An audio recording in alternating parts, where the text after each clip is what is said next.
আমার মনে পড়ে রিমান্ডের সময় এক পুলিশ অফিসার, একটু নাস্তিক টাইপ, এসে জিজ্ঞাসা করছে, হুজুর এই যে আপনারা জান্নাতের ঠিকাদার হয়ে গেলেন, কিসের ভিত্তিতে হইলেন?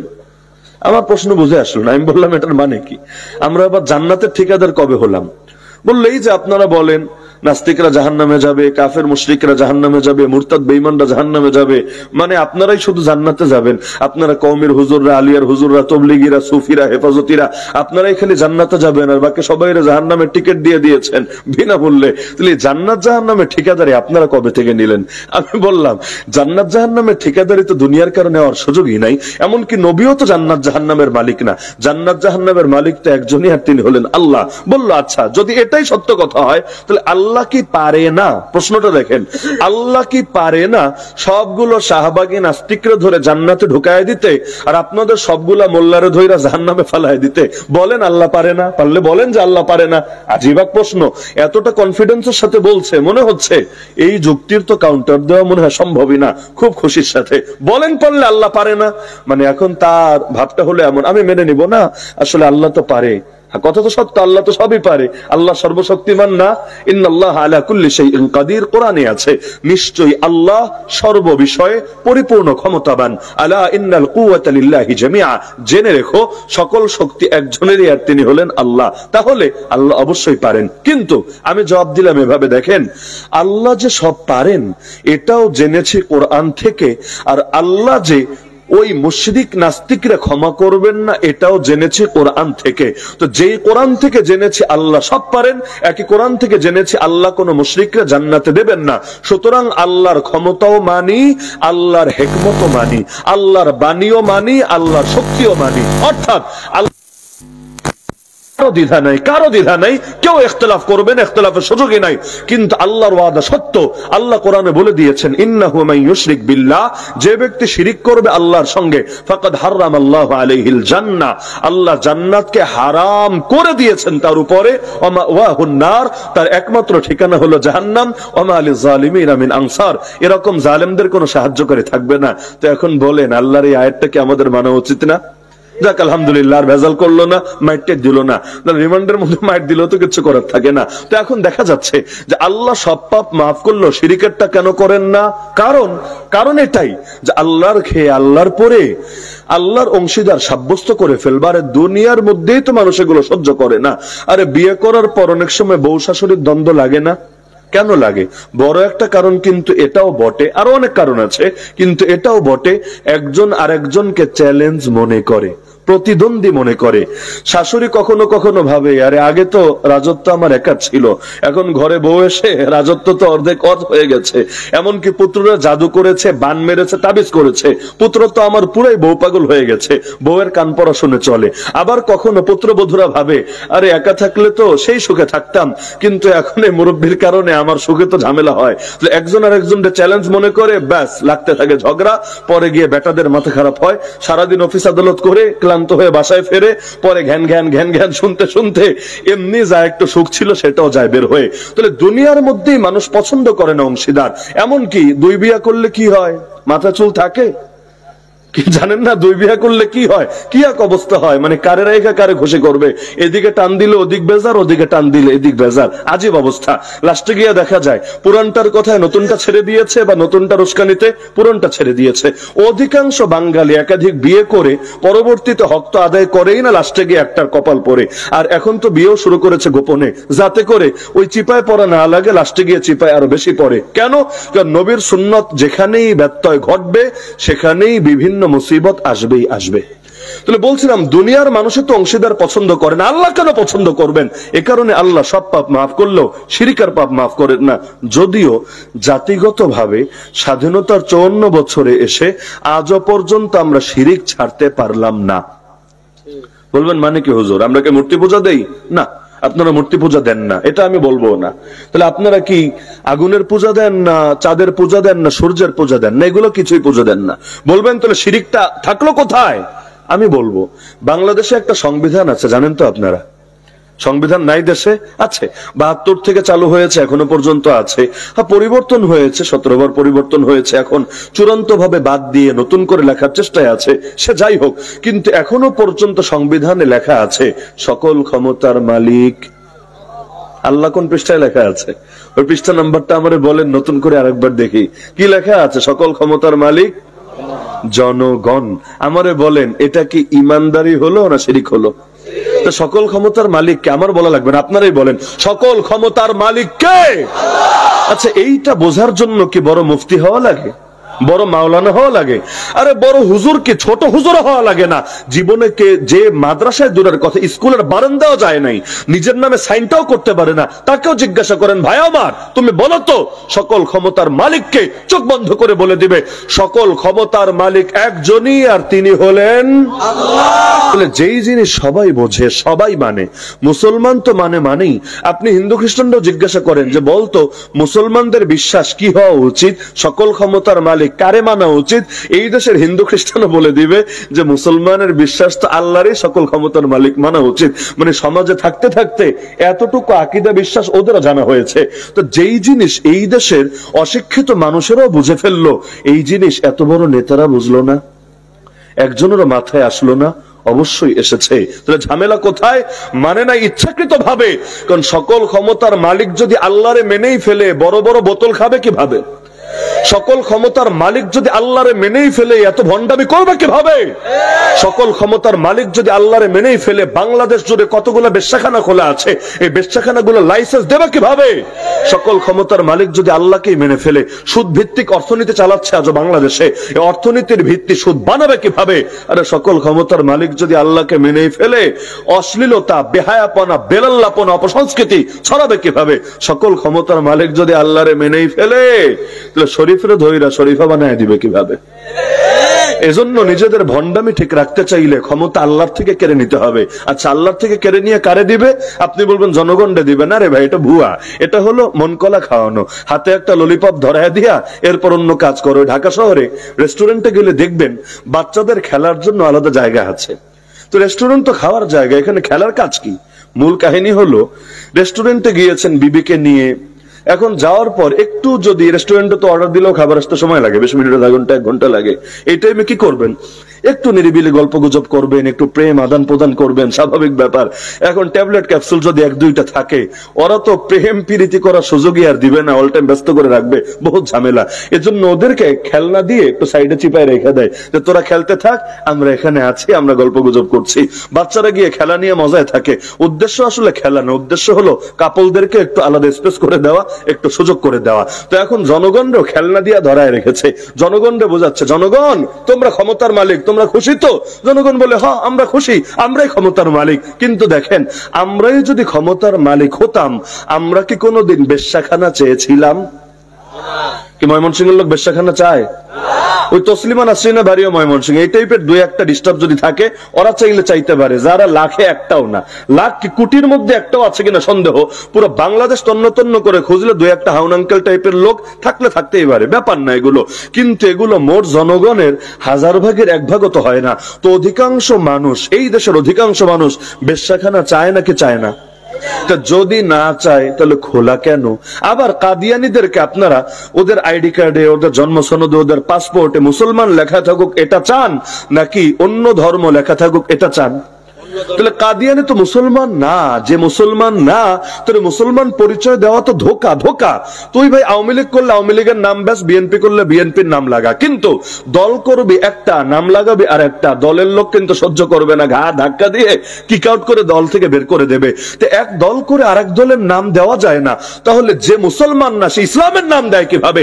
এর চাইতে বড় ধোকাবাজি কি হতে পারে? আবার রাষ্ট্র এই ধোকায় তারে কিভাবে শরীক হতে পারে? আরে অবাক লাগে, কি যে করে আর কি করে না। অমুকের বাপরে নিয়ে ফেসবুকে একটা কমেন্ট করলে 7 বছর জেল খাটা লাগে, কিন্তু আল্লাহ নবীরে নিয়ে গালিগালাজ করার পরও রাষ্ট্রের পদটা পর্যন্ত যায় না। এই যে রাখাল রাহাকে নিয়ে এত আন্দোলন করছে আমাদের উলামায়ে কেরাম, এত আন্দোলন হচ্ছে পুরো বাংলাদেশ জুড়ে, ঢাকা, সিলেট, চিটাগাং, এমনকি ময়মনসিংহ হয়তো হয়েছে, আমার জানা নাই। পুরো বাংলাদেশ জুড়ে এত প্রতিবাদ, কিন্তু আর পদটা যায় নাই। কিন্তু ও যদি আল্লাহকে নিয়ে গালিটা না দিয়ে প্রধান উপদেষ্টারে নিয়ে গালিটা দিত, অথবা বাংলাদেশের অন্য কোন বিশেষ ব্যক্তিরে নিয়ে গালি দিত, দেখতেন এতক্ষণে ওরে হয়তো কাশিমপুরে ঢুকিয়ে রেখেছে অথবা নিয়ে রিমান্ডের মধ্যে ভরে রেখেছে। তার মানে দুনিয়ার সবার ইজ্জত আছে, খালি আল্লাহ এবং তার রাসূলের ইজ্জতে ওদের কাছে 2 পয়সা দাম নাই। তো ঝামেলা হলো এখানে মাজলুমকে কেউ অধিকার দেয় না, কিন্তু প্রয়োজনে অধিকার কেড়ে নেওয়া লাগে। আল্লাহ রাসূল সাল্লাল্লাহু আলাইহি ওয়াসাল্লামকে তো অধিকার দেয় নাই। নবীরা মক্কায় মারলো কেন? নবীকে মক্কায় জিহাদ করেছিলেন। অনেকে তো ভাবে যে ইসলামে জিহাদ আছে আর জিহাদ মানে জঙ্গিবাদ, এজন্য কাফেররা খেপে গিয়ে মারে। আরে মক্কায় আল্লাহ রাসূল কি করেছিলেন? মক্কায় তো জিহাদও ছিল না, খেলাফতও ছিল না, দিন কায়েমও ছিল না, কেন মারলেন নবীকে? তার মানে ওদের চুলকানি খালি জিহাদ নিয়ে না, চুলকানি খালি খেলাফত নিয়ে না, ওরা ইসলামের নাম কালেমার নামটাই সহ্য করতে পারে না। কিন্তু আমাদের জীবন কয়টা? তাহলে সুযোগও কয়টা? জীবন যেহেতু একটা, সুযোগ যেহেতু একটা, সুতরাং এই এক জীবন দিয়ে ইসলামের জন্য অবদান রাখা ছাড়া কোন উপায় তো দেখি না। কেন? আল্লাহর কাছে দামি তো হতে হবে। দামি হবেন কিভাবে? আলোর কাছে আসলে আলোয় নিজেও আলোকিত হওয়া যায়। ইসলামকে ধারণ করলে, ইসলাম যেহেতু দামি, এর দ্বারা নিজেও দামি হওয়া যায়। ইসলামের জন্য যার অবদান যত বেশি, আল্লাহর কাছে তার মর্যাদাও তত বেশি। ইসলামের জন্য যার অবদান যত কম, আল্লাহর কাছে তার মর্যাদাও তত কম। এজন্য নবীর সাহাবীরা দেখেন না, কোলের বাচ্চা পর্যন্ত নিয়ে চলে আসে, ইয়া রাসূলুল্লাহ নিয়ে যান না জিহাদের ময়দানে। নবী পর্যন্ত অবাক, আরে কোলের বাচ্চাকে জিহাদে নিয়ে গিয়ে কি হবে? নারী জবাব দেয়, ইয়া রাসূলুল্লাহ কি করব বলেন, যারা বড় ছিল তাদেরকে আগেই পাঠিয়েছি, একজন প্রাণ নিয়ে ফিরে আসেনি, সবাই ময়দানে শহীদ হয়ে গেছে। আর আমি তো নারী, যেতে চাইলেও তো আপনি অনুমতি দেবেন না, কিছুতেই সঙ্গে নেবেন না, সুতরাং যা ছিল তাই এনে দিলাম আপনার কাছে। ইয়া রাসূলুল্লাহ যদি আমার বাচ্চাটা ছোট, যুদ্ধ করতে সক্ষম না, কিন্তু আপনার জন্য ঢাল তো হতে পারবে, কোন সাহাবীর কোলে দিয়ে রাখবেন, জালেম যখন আপনার বুকে তীর মারবে, বর্ষা মারবে, আমার এই দুধের বাচ্চাটাকে আপনার বুকের সামনে পেতে ধরবে, জালেমের তীর বর্ষা এসে আমার বাচ্চার বুকটাকে ফরফর করে দিয়ে যাবে, কিন্তু আমার বাচ্চার প্রাণের বিনিময় হলো আপনার প্রাণ তো সুরক্ষিত থাকবে। কিয়ামতের দিন আল্লাহকে গর্ব করে বলতে পারবো, আল্লাহ আমি শহীদের মা, আমার সন্তান তার জান কোরবান করেছে তোমার নবীর হেফাজতের জন্য। তাহলে দ্বীনের জন্য অবদান রাখতে কি পরিমাণ আগ্রহ কাজ করত তাদের ভেতরে। কার চাইতে কে বেশি রাখবে, কার চাইতে কার অবদান বেশি হবে, কারণ জান্নাতে তো যাওয়া লাগবে। জীবনে 2টা রাকাত নামাজও তো এমন পড়তে পারি নাই যেটা আল্লাহকে দেখানোর মতো, একটা সেজদাও তো এমন দিতে পারি নাই যেটা আল্লাহকে দেখানোর মতো। তাহলে পুঁজিটা কি? কোন মুখ নিয়ে দাঁড়াবো আল্লাহর সামনে? তো মুখ তো একটাই, যদি আল্লাহর দ্বীনের জন্য আল্লাহ জানটারে কবুল করে, আমি অন্তত জামানার খালিদ বিন ওয়ালিদ হতে না পারি, অন্তত জামানার বেলালও যদি হই, আমার রক্তের বদৌলত ইসলাম যদি দুনিয়াতে এগিয়ে যায়, আলহামদুলিল্লাহ সুম্মা আলহামদুলিল্লাহ, এর চাইতে বড় সৌভাগ্য কি হয়? এজন্য নবীর এক সাহাবী শহীদ হচ্ছেন, একদিকে ময়দানে লুটিয়ে পড়ছেন, এক হাত দিয়ে কপাল থেকে রক্ত মুছছেন, আর মুখ দিয়ে চিৎকার করে বলছেন, ফুজতু রাব্বিল কাবা, কাবার রবের কসম, জীবন আমার কাজে লেগে গেছে, জীবন আমার কামিয়াব হয়ে গেছে। এমনকি আলী রাদিয়াল্লাহু আনহু এক ভাইয়ের নাম জাফর, যাকে সবাই চেনেন জাফর তাইয়ার রাদিয়াল্লাহু আনহু নামে, এক জিহাদের ময়দানে ডান হাতের মধ্যে ঝান্ডা ধরে রেখেছেন, নবীর দেওয়া ঝান্ডা, দ্বীনের পতাকা।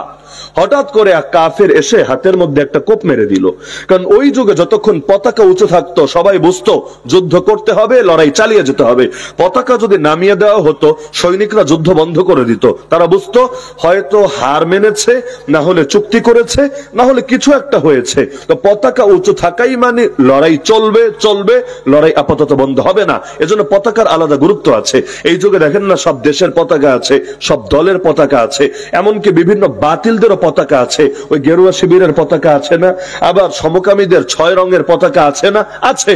কিন্তু ইসলামের পতাকা কোথায় গেল হারিয়ে? সবারই পতাকা আছে, ইসলামের পতাকা কই? ইসলামের পতাকা নাই, থাকবে না কেন? যেই পতাকা রক্ষার জন্য নবীর সাহাবীরা জান কোরবান করে দিতেন, ওই পতাকা কোথায় হারিয়ে গেল? হ্যাঁ, মুসলমান সেই পতাকা ছেড়ে দিয়েছে। কেন জানেন? না হলে কাফেররা যদি জঙ্গি বলে, কাফেররা যদি ভুল বোঝে, হায়াত যদি কমে যায়, যদি বিপদ আপদ বেড়ে যায়, নাউযুবিল্লাহ মিন যালিক। জাফর রাদিয়াল্লাহু আনহু পতাকা ধরে রেখেছেন, এক কাফের কোপ মেরে দিল, হাতটা কেটে গেল। তিনি বাম হাত দিয়ে পতাকা ধরে ফেললেন, কেন? হাত গেছে যাক, কিন্তু প্রাণ থাকতে নবীর দেওয়া পতাকা মাটিতে গড়িয়ে পড়বে, এটা তো মেনে নেওয়া যায় না। কাফের এবার কোপ মেরে দিল বাম হাতে, বাম হাতটাও কেটে গেল। কিন্তু তিনি এটা সহ্য করতে পারছিলেন না যে আমার ভেতরে প্রাণ থাকতে নবীর দেওয়া পতাকা, ইসলামের পতাকা কালেমার পতাকা মাটিতে গড়িয়ে পড়বে, এটা তো মেনে নেওয়া যায় না। এবার তিনি বাকি অংশ দিয়ে পতাকাটা বুকের সঙ্গে আগলে ধরলেন, এই কাটা অংশ দিয়ে, কিন্তু এতেও সেই কাফেরের মন গলল না। এবার তার উপর চূড়ান্ত আঘাত হানলো, চূড়ান্ত কোপ মেরে দিল। আল্লাহর বান্দা এবার শহীদ হয়ে লুটিয়ে পড়লেন, কিন্তু যতক্ষণ তার দেহটা দাঁড়ানো ছিল, এক সেকেন্ডের জন্য পতাকা গড়িয়ে পড়তে দেন নাই। যেই মাত্র শহীদ হয়ে নিথর হয়ে জমিনে লুটিয়ে পড়লেন, সঙ্গে সঙ্গে আর এক সাহাবী এসে খপ করে হাতের মধ্যে পতাকা ধরে ফেললেন, জান দিয়ে দিলেন, তবু পতাকাটা সমুন্নত রেখে গেলেন। আল্লাহ রাসূল নিজে বলেন, আরে আমার জাফরকে আমি নিজ চোখে দেখেছি, সে জান্নাতে ডানা মেলে মেলে উড়ে বেড়াচ্ছে।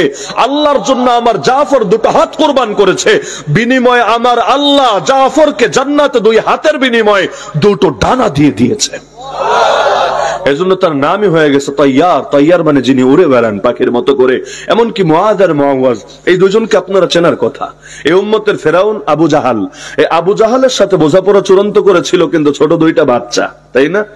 আবু জাহালের থেকে প্রতিশোধ নিয়েছিল জাস্ট ছোট দুইটা বাচ্চা, যারা মূল বাহিনীর সদস্য না। কেন মেরেছিল, কাহিনীটা কি ছিল? সহিহ বুখারীর মধ্যে হাদিস আছে, দ্বিতীয় খণ্ডে হাদিস পাবেন। সাহাবী আব্দুর রহমান বিন আওফ রাদিয়াল্লাহু আনহু বলেন, বুখারী সানিতে শুরুর দিকে আছে, সাহাবী আব্দুর রহমান বিন আওফ রাদিয়াল্লাহু আনহু বলেন, বদরের ময়দানে দাঁড়ানো ছিলাম, হঠাৎ দেখে দুই পাশে দুইটা বাচ্চা। তিনি বলেন, আমি অবাক হলাম, একটু পেরেশানিও লাগলো, কারণ যুদ্ধের অবস্থা খুব নাজুক। ওরা 1000, আমরা 313, তাও লড়াইয়ের ময়দানে 305। এর মধ্যে অস্ত্র শস্ত্র নাই, কিচ্ছু নাই, মাত্র দুইটা তরবারি, খালি হাত। কি করব না করব, এর মধ্যে দেখে দুইটা বাচ্চা। যুদ্ধ বাদ দেন, মিছিলেই যদি আপনি থাকেন, মিছিলের প্রথম সারিতে আছেন, এর মধ্যে হঠাৎ দেখলেন পুলিশ গুলি শুরু করে দিয়েছে, টিয়ার শেল মারছে, জলকামান থেকে গরম পানি ছুটছে, বিভিন্ন ভাবে টর্চার শুরু করে দিয়েছে। এর মধ্যে দেখলেন হঠাৎ করে কোত্থেকে দুইটা পিচ্চি বাচ্চা চলে এসেছে। আপনি কি নিজেকে নিয়ে বেশি পেরেশান হবেন না বাচ্চা নিয়ে বেশি পেরেশান হবে? স্বাভাবিক কথা, স্বাভাবিক কথা, আপনি নিজের চাইতেও বেশি বাচ্চাদেরকে নিয়ে পেরেশান করবেন। তিনি বলেন, আমি চিন্তায় পড়ে গেলাম যে আজকে যদি দুইটা যুবক আমার পাশে থাকতো, ওদেরকে সঙ্গে নিয়ে তবুও কাফেরদেরকে কিছুটা চাপে ফেলতে পারতাম, কিন্তু দুই বাচ্চা নিয়ে আমি কি করব? উল্টো ওদেরকে সেভ করাই তো এখন চ্যালেঞ্জিং ব্যাপার হয়ে গেছে। কিন্তু তিনি বলেন, আমাকে অবাক করে দিয়ে একটা বাচ্চা বলে উঠলো, চাচা আবু জাহালকে এক নজর দেখায় দেন না। তিনি বলেন, ওকে জবাব দেওয়ার আগে আরেকটা বাচ্চা বলেন, না চাচা, আমাকে দেখান আবু জাহালকে। তিনি বলেন, অবাক হয়ে জিজ্ঞাসা করলাম, কিরে ভাতিজা, তোমরা আবু জাহালকে চিনে কি করবা? আবু জাহাল হল আজকের যুদ্ধের সেনাপতি, কুরাইশের সর্দার, তাকে চেনে তোমাদের কি কাজ? এক বাক্যে জবাব দিল, বাক্যটা খেয়াল করেন না। তারা বলল, শুনেছি ও আল্লাহর নবীকে গালি দেয়, আল্লাহর নামে কসম করেছি, একবার যদি ওর দেখা পেয়ে যাই, হয়তো ওকে জাহান্নামে পৌঁছাবো, না হলে নিজেরা জান্নাতের সুধা পান করে জান্নাতি হয়ে যাব। কিন্তু যতক্ষণ পর্যন্ত জীবিত আছি ওর পিছু ছাড়বো না। মাকে বলে এসেছি, মা, আবু জাহালের সাথে বোঝাপড়া করার আগে মুখ আর তোমাকে দেখাবো না। আব্দুর রহমান বিন আওফ রাদিয়াল্লাহু আনহু বলেন, ওদের ইমোশনাল কথা শুনে আমি নিজেকে কন্ট্রোল করতে পারলাম না। আমি ইশারা দিয়ে দেখালাম, ভাতিজা, ওই যে ঘোড়ার উপর এক আরোহী দেখতে পাচ্ছ, ঘোড়সওয়ার দেখতে পাচ্ছ, ওই হলো আবু জাহাল, আজকের যুদ্ধের সেনাপতি। তিনি বলেন, ইশারা দিতে দেরি, বাজ পাখির মতো ছুটে যেতে দেরি না। কিন্তু ও তো নেতার গুরুত্ব তো সবচাইতে বেশি, তাই না? স্বাভাবিক ব্যাপার। ওকে সবচাইতে প্রোটোকলে রাখা হয়েছে, সিকিউরিটি ফোর্স চারদিক থেকে ওকে পরিবেষ্টন করে রেখেছে। কারণ নেতা থাকলে না যুদ্ধ থাকবে, নেতা না গেলে কর্মীর মনোবল থাকবে কিভাবে?